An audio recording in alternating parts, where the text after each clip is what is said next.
Bapak Ibu jamaah sidang kultum hikmah Ramadan yang saya muliakan, tidak terasa kita sudah pada malam 19 Ramadan, artinya sudah separuh lebih kita di bulan Ramadan ini, dan sebentar lagi Ramadan, bulan yang mulia, tamu istimewa ini akan meninggalkan kita. Maka sangat menyesal apabila kita ada tamu istimewa tapi sifat kita biasa-biasa saja, dan kita akan merasa rugi setelah nanti terasa di hari kiamat, di akhirat nanti. Kalau di dunia ini masih banyak yang kurang merasa rugi, bahkan kalau bisa nggak usah ada puasa, nggak usah ada Ramadan ya. Tetapi ternyata Rasul pernah berkata, seandainya orang-orang itu bisa melihat pahalanya Ramadan dengan memakmurkan Ramadan itu, maka niscaya umat Islam ini seluruhnya ingin mengharapkan 1 tahun itu Ramadan semua. Ini seandainya bisa melihat pahalanya di bulan Ramadan. Tapi kita tidak bisa melihat secara nyata. Akhirnya karena nggak melihat, banyak orang menyepelekan. Padahal sesuatu yang tak tampak, yang gaib, itu ternyata kadang-kadang atau bahkan lebih berharga daripada apa yang tampak. Seperti pahala ridho Allah itu sangat penting dibandingkan dengan yang lainnya. Bapak Ibu yang saya hormati, maka apapun yang kita lakukan, kebaikan sekecil apapun yang kita laksanakan, itu mudah-mudahan kita senantiasa mendapatkan keridhaan dari Allah Subhanahu wa Ta'ala. Karena Bapak Ibu yang saya hormati, apakah ada orang-orang yang nanti tidak mendapat ridho Allah? Apakah ada manusia itu yang tidak mendapatkan kasih sayang dari Allah Ta'ala sehingga tidak akan dicurahkan rahmat dari Allah Subhanahu wa Ta'ala? Ternyata ada satu hadis Rasulullah yang bersumber dari sahabat Abu Hurairah radhiyallahu anhu. Di situ Rasulullah bersabda, salasun la yukallimuhumullahu yaumal qiyamah wa la yuzakihim wa la yanzuru ilaihim wa lahum adzabun alim. Rasulullah bersabda, ada 3 golongan manusia yang nanti tidak akan disapa oleh Allah Ta'ala di hari kiamat. Jadi enten golongan telu wong niki boten bakal disapa kalih Gusti Allah, berarti dicuekin kalih Gusti Allah. Sementara sikap dicuekin itu sangat menyedihkan. Tentunya mawon jenengan ibu-ibu dicuekin garwane niku sedih napa boten? Sedih. Dan nggih wong lanang nggih sami mawon dicuekin tetangganya nggih sedih, dicuekin pasangannya juga sedih. Apalagi yang cuek kepada kita adalah Allah Tuhan semesta alam, pemilik segalanya. Nah, ada 3 golongan yang nanti di akhirat, di hari kiamat itu tidak akan disapa oleh Allah. Kemudian wala yuzakihim, dan 3 golongan ini tidak akan dibersihkan oleh Allah. Boten bakal diresiki dosa-dosane kalih Gusti Allah. Nek pun boten diresiki kalih Gusti Allah niku ngalamat cilaka. Wala yanzuru ilaihim, dan Allah itu tidak akan melihat mereka. Dalam arti tidak akan dipandang dengan pandangan rahmat ataupun kasih sayang. Walahum adzabun alim, dan ketiga golongan ini kata Rasulullah akan mendapatkan siksaan yang pedih. Jadi ini tolong banget, wis boten di sapa Gusti Allah, wis boten diresiki kalih Gusti Allah, wis boten disawang kalih Gusti Allah, tasih dipun paringi siksaan yang pedih. Kok saged kaya ngeten? Boten sanes nggih lantaran kelakuane nalika tasih urip teng alam dunya sing namung sekedar tingkah lakune boten benar.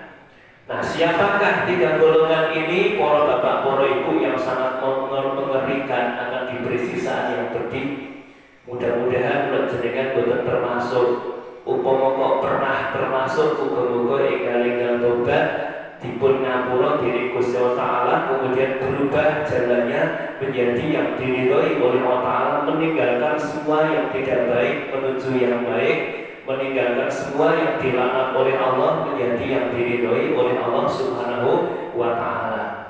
Nah, yang pertama kata Rasulullah, wong sing boten disapa, boten diresiki, boten disawang, terus entuk siksa yang pedih.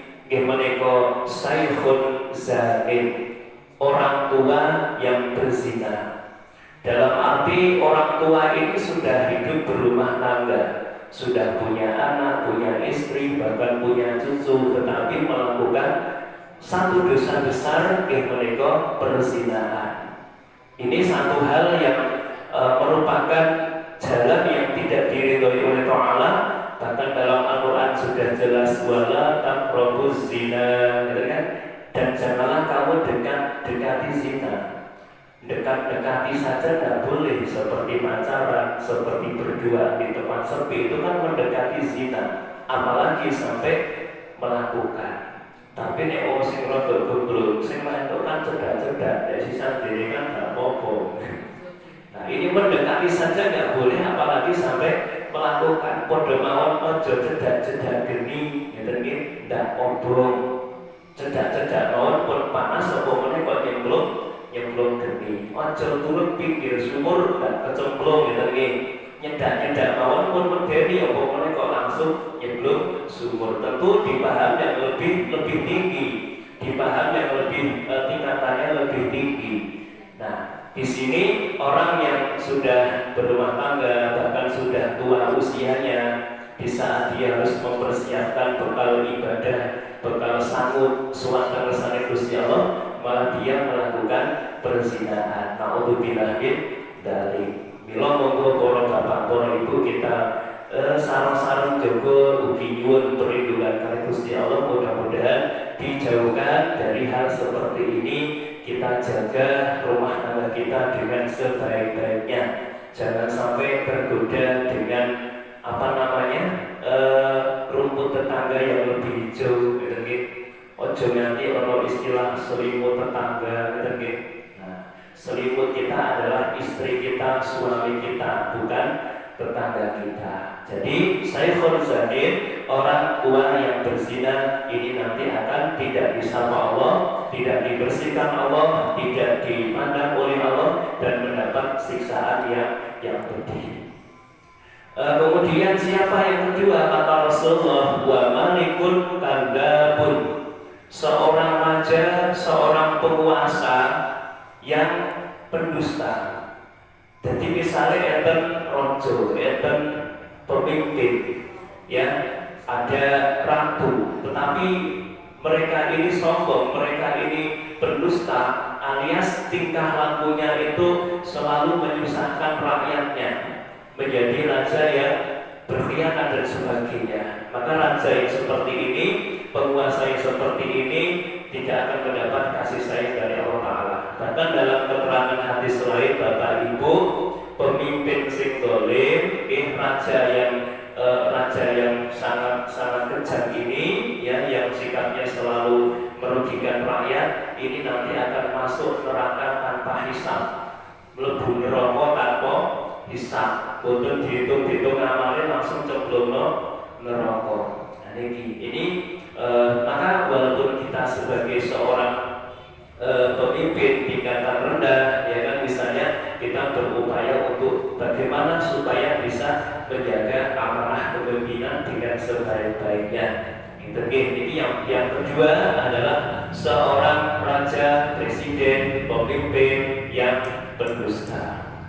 Kemudian yang ketiga kata Rasulullah adalah wa'ailun mutakabbirun, yaitu orang miskin yang sombong. Niki lho nomor 3, wong melarat, wong miskin tapi sombong. Siapa orang miskin yang sombong? Dia diberi ekonomi yang susah, hidupnya selalu payah, memikirkan urusan nafkah, sebab keluarga kata, tapi bukan turun ibadah.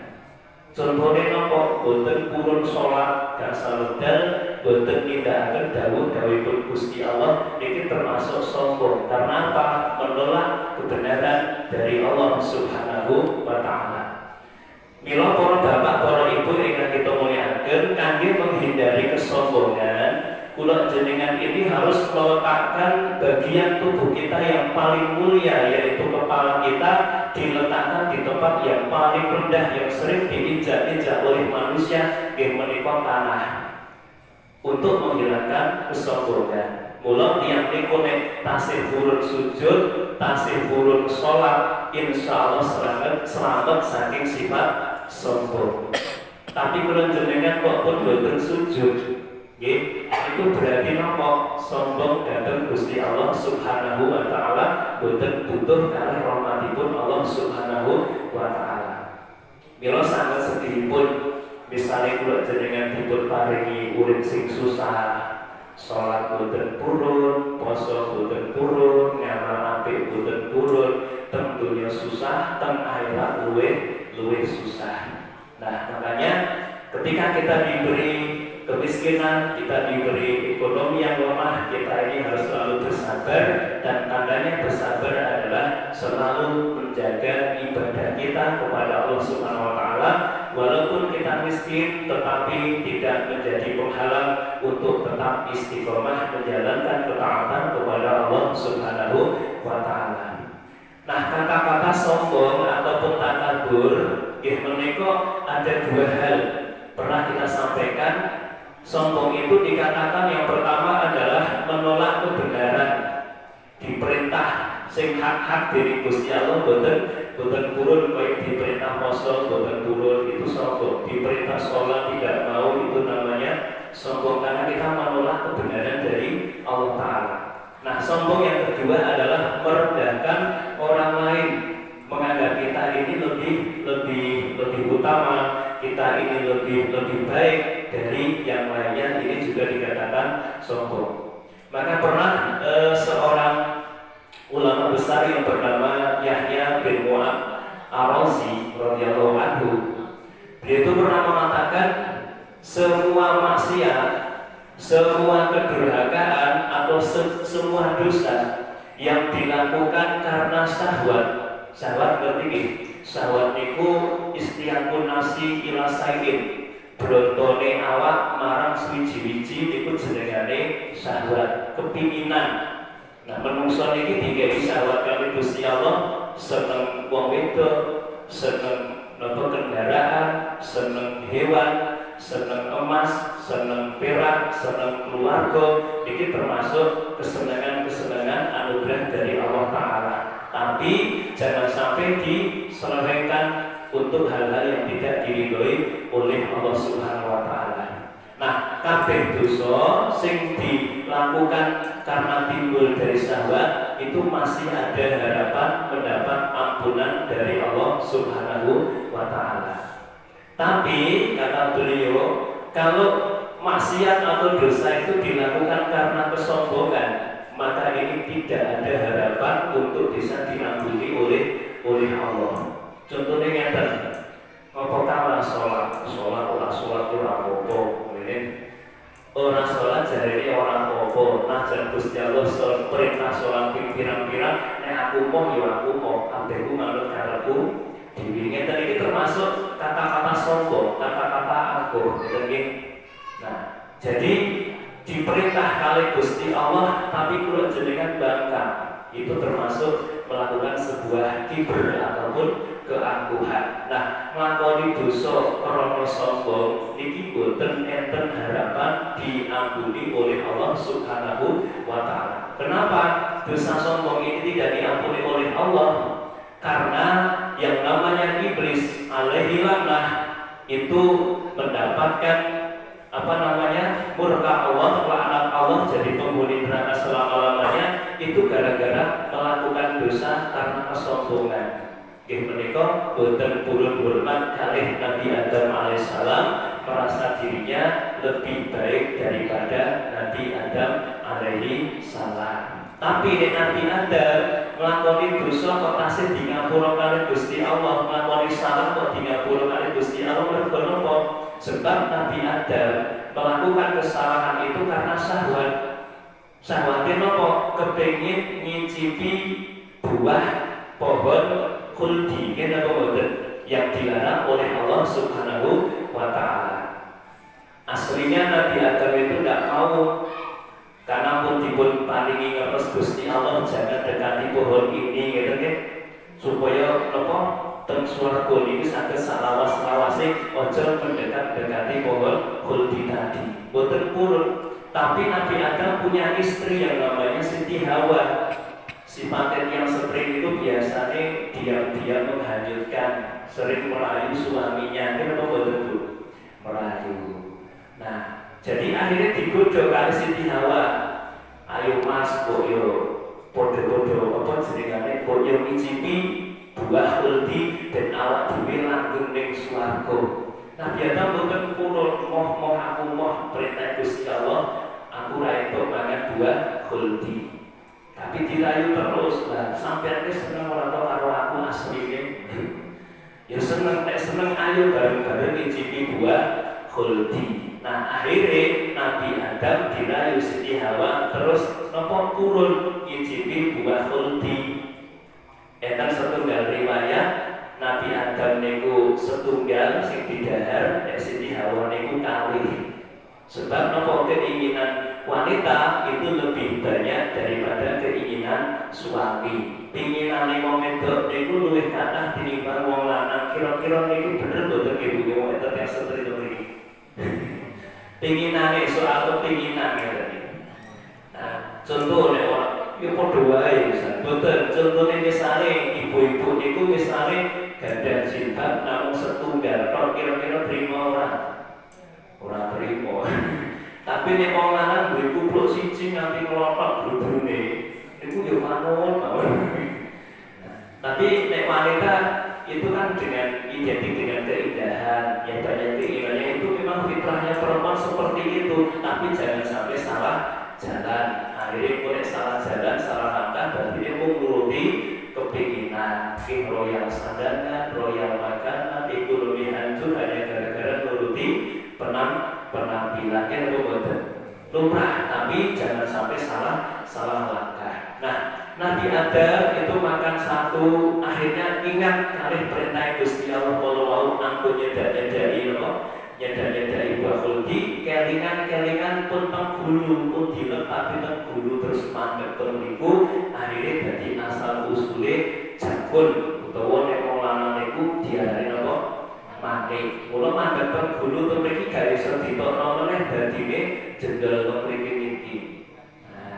Sing Siti Hawa ngeten pun dilem pun medhun ning durung tekan weteng tasih teng dodo. Lah akhire jendel loro. Loro niku sampun diberi dhewe. Niku Siti Hawa. Niku asal usule niku wau napa jenengane? Payudara kan nggih. Nah niku goro-goro wong wedok mangan buah khuldi Siti Hawa iki. Mula kabeh anak Adam manungsa turunan Nabi Adam nggih gadah ngeten iki kabeh, sing lanang nggih gadah setunggal, sing wedok nggih gadah kalih. Niku dadi apa jenengipun turunan Nabi Adam bisa sedaya ngeten iki. Iki asal usule. Ning dereng dugi weteng nggih. Tapi Nabi Adam niki ditampa tobaté kali Gusti Allah mergo nglakoni zina, nglakoni kesalahan itu karena nuruti syahwat. Tapi nek iblis boten dinyapura Gusti Allah lek nglakoni dosa mergo sombong. Mula Bapak Ibu, kesombongan sedikit apapun itu akan menghalangi rahmat dari Allah Subhanahu wa Ta'ala. Tapi kesalahan asal kita itu salahnya bukan karena sombong, kita rajin istighfar, kita mau bertobat, Allah pasti akan membuka pintu tobat untuk kita lan ngapura dosa-dosa kula jenengan sedaya. Mila dikoniku monggo dipun eling-eling. Jangan sampai orang tua berzina, jangan sampai seandainya jadi penguasa yang berdusta, yang ketiga seandainya kita jadi orang miskin, jangan menjadi orang miskin yang takabur ataupun sombong, boten purun derek perintahipun Allah Subhanahu wa Ta'ala dan kehandaranipun. Nah ini hadis diriwayatkan oleh Muslim dan Imam Nasai, mudah-mudahan bisa dipahami walaupun singkat tanpa lepat yur pamatunipun. Wassalamualaikum warahmatullahi